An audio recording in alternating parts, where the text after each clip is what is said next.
Perlu saya klarifikasi masalah mengenai keturunan.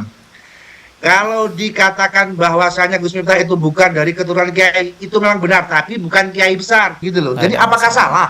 salah Ya enggak seorang lah. Gus Miftah ini anak kiai kampung? Memang bapak saya tidak punya pondok, tapi bapak saya di Lampung, ya toh, pada masa itu mendirikan langgar, musola. Oh, bapaknya Gus Miftah itu pernah mondok, makanya disebut kiai. Walaupun bapaknya Gus Miftah ini tidak mendirikan pondok pesantren. Assalamualaikum warahmatullahi wabarakatuh. Ini ada wawancara adiknya Gus Miftah bersama Pak Karni Ilyas di acara ILC ya, Indonesia Lawyers Club. Coba kita lihat nih ya wawancaranya. Dan di sini nanti akan dibeberkan silsilah Gus Miftah itu benar anak kiai atau bukan. Oke, kita lihat dulu videonya ya. Yang bungsu saya. Baik. Di media-media Gus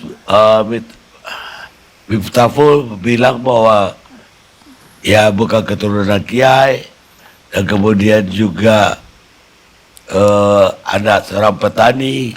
Sebenarnya bagaimana masa kecilnya Gus Nah, di Miftahul? sini perlu saya klarifikasi masalah mengenai keturunan. Kalau dikatakan bahwasanya Gus Miftah itu bukan dari keturunan kiai, itu memang benar, tapi bukan kiai besar, ya kan? Kalau Gus Miftah ini dikatakan bukan anak kiai, itu bisa juga saya katakan salah, karena bapak saya pernah mondok di Kediri, ya kan? Namanya Geduh Keden, Mbah Yai Burhanuddin, Kecamatan Ngasem, Kabupaten Kediri.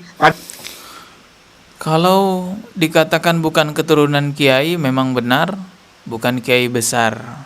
Kalau dikatakan bukan keturunan kiai itu tidak benar. To the point aja, yang sesungguhnya itu yang mana, anak kiai atau bukan. Terus mengatakan bapak saya pernah mondok, lalu dikatakan kiai. Ya nggak semua orang mondok terus bisa langsung dikatakan kiai. Setahu saya nih ya, koreksi saya kalau salah, kiai itu adalah orang yang mengasuh pondok pesantren, memiliki pondok pesantren, makanya disebut kiai. Kalau orang yang pernah mondok, yaitu namanya mantan santri. Sedangkan santri itu adalah orang yang masih mondok di pesantren gitu. Oke lah, kita dengarkan lagi ya lebih lanjut nih videonya. Ada masa itu, nggak tahu pas 70-an atau tahun 60-an. Nah, setelah beliau pulang dari pondok menikah, punya anak satu Ali Mahmudin yang setelah itu hijrah transmigrasi ke Lampung, ya kan? Di sini apakah kiai itu tidak boleh jadi petani, kan seperti itu? Boleh, tidak ada masalah itu dengan profesi petani. Nah, nggak ada salahnya dong menurut saya, dan banyak juga kok kiai-kiai yang ada di Lampung atau Iya, tidak ada masalah kiai jadi petani. Yang dipertanyakan ini bener nggak bapaknya Gus Miftah ini seorang kiai? yang ada di Sumatera ini yang berpotensi petani.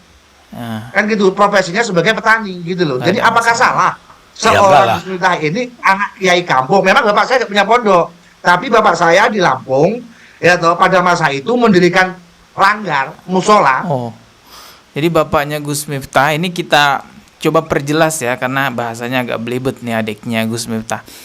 Kita urut dari awal nih. Bapaknya Gus Miftah itu pernah mondok, makanya disebut kiai. Walaupun bapaknya Gus Miftah ini tidak mendirikan pondok pesantren. Kita dengarkan lagi nih. Nah, dan sampai saat ini dijadikan tokoh ulama tertua di wilayah kampung kami, satu kecamatan. Oh. Bapak saya punya masjid Toreko, punya binaan Jamaah Yasin. Gini ya, kita urutkan lagi nih biar jelas. Bapaknya Gus Miftah pernah mondok dan memang tidak mendirikan pondok pesantren, tapi tetap disebut kiai karena memiliki mursyid torikoh dan jamaah yasinan, makanya disebut kiai. Dan juga tadi disebutkan memang bapaknya Gus Miftah ini tidak mendirikan pondok tapi mendirikan musola. Dari situlah disebut bahwa bapaknya Gus Miftah ini adalah seorang kiai. Memang di masyarakat itu cukup luas ya penyebutan kiai terhadap sosok seseorang gitu ya. Karena ada juga orang yang dukun itu dipanggil kiai. Ada juga orang yang ya tahu agama lah ya, tahu agama sekilas saja karena sering diundang kemana-mana gitu ya, mimpin doa, mimpin tahlilan, udah dipanggil kiai gitu. Orang itu bisa disebut kiai atau bukan, standarnya apa gitu ya. Yang jelas kalau keilmuan itu menjadi standar utama. Tapi kalau di tempat saya, orang-orang yang disebut kiai itu adalah orang yang punya pondok pesantren. Kalau ada orang yang ilmu agamanya tinggi, tapi dia tidak mendirikan pondok pesantren, dia tidak mengasuh pondok pesantren, maka hanya disebut sebagai ulama atau hanya disebut sebagai ustadz aja. Nah, kalau di daerah teman-teman seperti apa? Mungkin di Lampung memang begitu kali ya. Coba kita lihat lagi nih.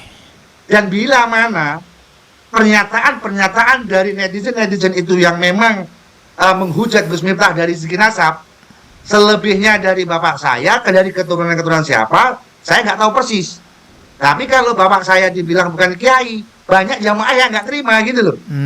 Gitu. Dan pertanyaan ini boleh, kemarin setelah saya meeting ya, setelah saya langsung dengan TV One, di situ apakah TV One ini mengada-ngada, nggak mencari solusinya kepada masyarakat. Salah kalau memang mau mencari informasi ke masyarakat, jangankan satu desa, satu kecamatan. Gitu loh, karena bapak saya mempunyai binaan gitu loh, saya Kabupaten Lampung Timur, dan bapak saya mewakili dari Lampung Kecamatan Jabung untuk jamaah Mursyid Toreko. Gitu loh.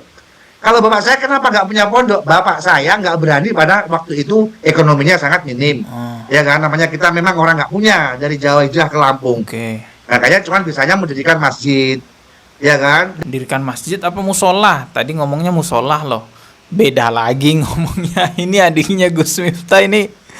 Gimana ya? Saya agak susah nih mencerna nih perkataannya adiknya Gus Miftah ini, nggak sinkron antara awal dengan akhir perkataannya. Makanya kita harus butuh ekstra berpikir biar mengerti. Dan setelah Gus Miftah besar, banyak membantu banget ya kan untuk organisasi keagamaan, untuk membina jamaah-jamaah bapak saya, entah itu dari tempat ibadah ataupun yang lain-lainnya.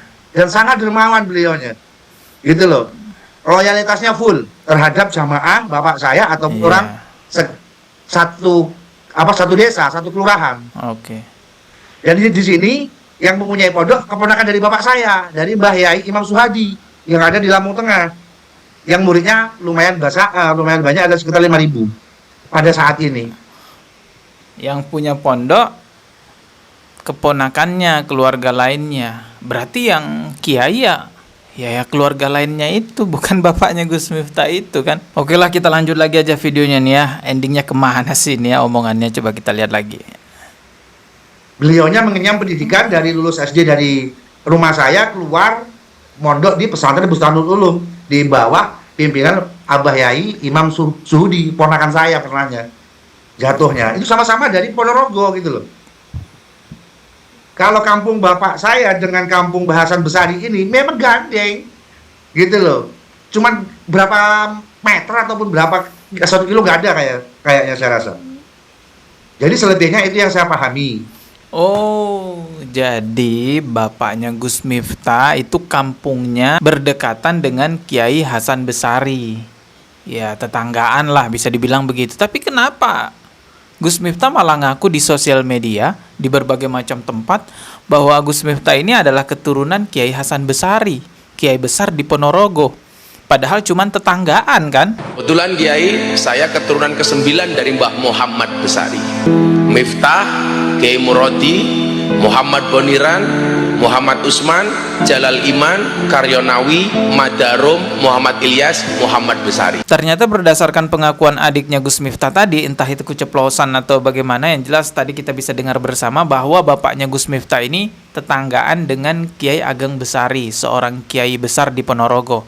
Tapi bukan keturunan gitu. Ini sejalan dengan pengakuan kepala desa yang ada di sana, yang diwawancari oleh pihak TV One. Hal senada juga dikatakan perangkat desa Mojorejo Muhammad Nur Hashim. Menurut Nur Hashim, nama asli ayah Gus Miftah adalah Turut. Turut merupakan warga asli Dusun Bantengan, Desa Mojorejo, Kecamatan Jetis, Ponorogo. Setelah mondok di Kediri, nama ayah Gus Miftah berubah menjadi Murodi. Gus Miftah lahir di Lampung. Miftah merupakan anak ketiga dari 5 bersaudara. Menurut Nur Hashim, Gus Miftah bukan keturunan Kiai Ageng Muhammad Besari, karena Gus Miftah merupakan putra Turut atau Murodi. Saya itu Gus Miftah itu putra dari bapak Murodi atau bapak turut itu, kemudian bapak turut punya bapak namanya Mbah Buniran.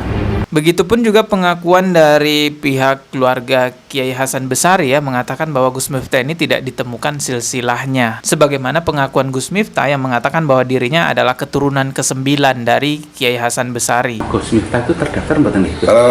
Itu tidak ada dalam silsilah, itu memang sebetulnya tidak ada lah. Ya mungkin Gus Miftah karena dulunya tetanggaan gitu ya, merasa keluarga, mungkin begitu kali ya. Akhirnya ngaku-ngaku sebagai keluarga Kiai Hasan Besari. Jadi yang benar itu berdasarkan pengakuan adiknya Gus Miftah tadi yang diwawancarai oleh Pak Karni Ilyas, bahwa Pak Miftah ini memang benar anaknya Kiai yang ada di Lampung katanya.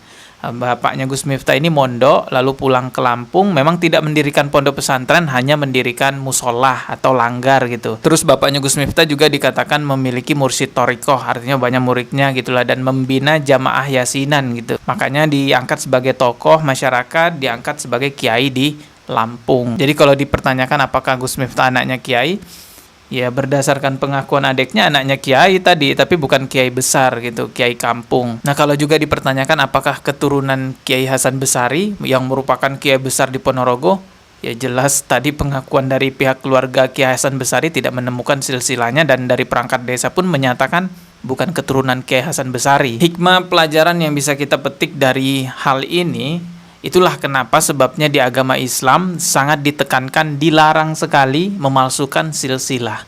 Karena ternyata ke belakang akan jadi masalah besar, akan timbul kegaduhan, saling tuding satu sama lain. Makanya dalam Islam itu terlarang sekali merubah-rubah nasab gitu ya. Makanya akui saja kita ini dari siapa, keturunan siapa. Nggak usah ngaku-ngaku keturunan ini, keturunan itu, kalau memang tidak ada jalur silsilahnya. Oke, ketemu lagi di video berikutnya. Subscribe dan juga loncengnya ditekan sebagai notifikasi. Wassalamualaikum warahmatullahi wabarakatuh.